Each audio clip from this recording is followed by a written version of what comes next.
এতদিনে তোমাদের সাথে অনেক চিকেনের রেসিপি শেয়ার করেছি, কিন্তু হঠাৎ আমার মনে হলো যে রেসিপিটা আমার হাতে খেতে আমার বাড়ির সবাই ভীষণ পছন্দ করে, বলে যে এটাই নাকি আমার হাতে বানানো বেস্ট চিকেন রেসিপি। সেই রেসিপিটাই তো আজ অবধি তোমাদের সাথে শেয়ার করিনি, তাই ভাবলাম যে আর দেরি করবো না, এবার এই রেসিপিটা তোমাদের সাথে ঝটপট শেয়ার করেই নেব।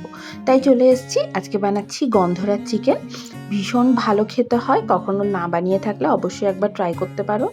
প্রথমে চিকেনটাকে ম্যারিনেট করে নেব, নুন, গোলমরিচ গুঁড়ো, দই, আদা রসুন বাটা। ব্যাস, ওটা ম্যারিনেশনে রেখে দিতে হবে, যতক্ষণ তুমি রাখতে পারবে তত ভালো। তারপর কড়াইয়ে সাদা তেল গরম করে তার মধ্যে দিয়ে দিয়েছি গোটা গরম মশলা ফোড়ন, আর তারপর পেঁয়াজগুলোকে একদম ফাইনলি চপ করে নিয়েছিলাম, সেটাকে ভালো করে ভেজে নিয়েছি। ভাজার সময় একটু নুন দিয়েছি যাতে ভাজাটা তাড়াতাড়ি হয়ে যায়। তারপর চিকেনের পিসগুলো ম্যারিনেশন থেকে তুলে প্রথমে কড়াই দিয়ে দিয়েছি। হাই ফ্লেমে চিকেনের পিসগুলোকে 3 থেকে 4 মিনিট ভেজে নেব। তারপর যে ম্যারিনেশনের গ্রেভিটা ছিল সেই গ্রেভিটা চিকেনের মধ্যে ঢেলে দেব। তারপর ভালো করে মিশিয়ে নিয়ে ঢাকা দিয়ে প্রথমে 2 থেকে 3 মিনিট রান্না হতে দেব। তারপর এর মধ্যে দিয়ে দেব কাজু বাটা।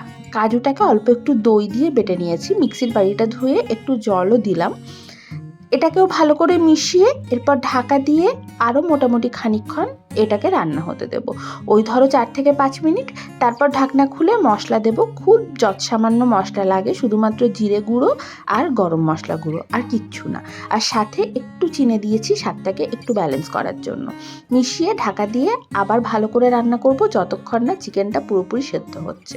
তারপর এর মধ্যে দিয়ে দেবো ফ্রেশ ক্রিম। ফ্রেশ ক্রিম দিলে পরে এই রেসিপিটার টেস্টটা খুব ভালো হয়, তবে আমাদের বাড়িতে তো সবসময় অ্যাভেলেবেল থাকে না, তাই এই জায়গায় তোমরা দুধের স্বাদ দিতে পারো, বা যদি সেটাও না থাকে তাহলে এই 10 টাকা প্যাকেটের যে গুঁড়ো দুধ আসে সেটাও দিতে পারো। তারপর এর মধ্যে দিয়ে দিচ্ছি গন্ধরাজ লেবু, একটা গন্ধরাজ লেবুর রস পুরো এর মধ্যে দিয়ে দিয়েছি, মানে তুমি চামচের হিসেবে ধরলে বলতে পারো 2 টেবিল চামচ।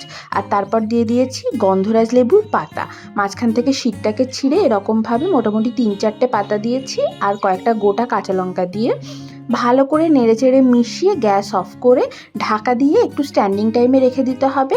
আর তারপরই এটা সার্ভ করে দাও গরম গরম রুটি, পরোটা, পোলাও, ফ্রাইড রাইস, লুচি, সব কিছুর সাথে খেতে ভালো লাগে। এত কম মশলা দিয়ে তৈরি একটা চিকেন, কিন্তু এত অনবদ্য এর স্বাদ হয় যে না খেলে তোমরা বুঝতে পারবে না। তাই রিকোয়েস্ট করব অবশ্যই একবার ট্রাই করে দেখো, ভালো লাগবে। চলো আজ এটুকুই, ফিরে আসবো অন্য কোনো রেসিপি নিয়ে। টাটা।